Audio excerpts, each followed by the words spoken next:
Here's the weirdest thing about the AI revolution. Everybody seems incredibly confident about where it's going, but nobody actually knows. One person tells you AI is going to eliminate millions of jobs. Somebody else says it's going to create entirely new careers. Companies say it's going to make workers more productive. Tech people tell us it's going to free humans from boring work. Okay. But what's the actual plan? Because right now, it feels like we're building the airplane while we're already flying it. AI is moving into offices, businesses, schools, creative industries, customer service departments, and everyday life, faster than society can decide what we're supposed to do with it. And the average worker is stuck in a strange position. You're being told to learn AI because it might help you keep your job.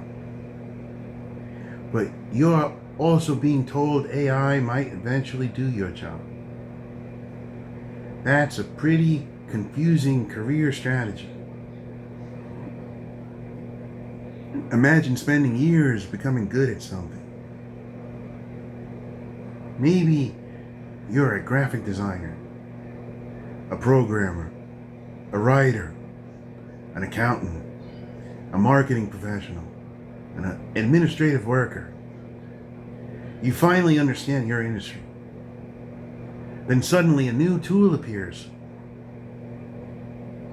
At first, everybody says it's just an assistant. It helps you work faster. Great. Then your boss notices something. If everybody works faster, maybe the company doesn't need as many people. That's when the conversation changes. Because businesses aren't adopting AI simply because it's interesting technology. They're looking at what it can do for productivity and costs. And you can't really blame a business for wanting efficiency. The problem is what happens when thousands of businesses start making the same decision at the same time. Maybe one company decides it doesn't need 10 people anymore. It needs 7. Another company realizes it can operate with 20 people instead of 30. Another decides not to hire those entry-level workers it normally brings in every year. Nothing dramatic happens overnight. There's no giant announcement saying the future of work has officially changed. It happens quietly. One position isn't filled. One department gets smaller. One employee suddenly handles responsibilities that used to belong to 3 people. That's the version of AI disruption I think people should be paying attention to. Not robots marching into offices and taking everyone's chairs. Just fewer chairs. And there's another problem. If AI starts doing more entry-level work, how exactly does somebody become experienced? That's how careers have always worked. You start with basic tasks. You make mistakes. Someone teaches you. You gradually become better. Eventually, you're the experienced person teaching somebody else. And what happens when companies automate the bottom rung of the ladder? You can't climb a ladder that starts halfway up the wall. That's where this gets bigger than technology.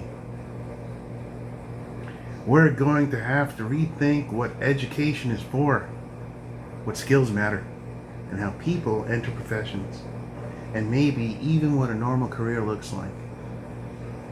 The strange thing is that AI could also create enormous opportunities. One person might be able to start a company that once required 20 employees. A small creator could produce work that once required an entire production team. Someone with a laptop could build things that would have been impossible for them a few years ago. That's exciting. But opportunity and disruption can happen at the same time. That's what makes this moment so difficult to understand. We keep asking whether AI is good or bad. Maybe that's the wrong question. Electricity wasn't good or bad. The internet wasn't good or bad. They changed what was possible. And whenever that's possible, whenever what's possible changes, society has to rearrange itself around it. The problem is that AI isn't waiting for us to figure out how the rearrangement should work. Companies are experimenting. Workers are adapting. Governments are debating. Schools are trying to catch up. And technology keeps moving. We're reaching toward a completely different relationship between humans and work. The unsettling part isn't that somebody has a terrible plan for what comes next. It's that nobody seems to have a plan at all.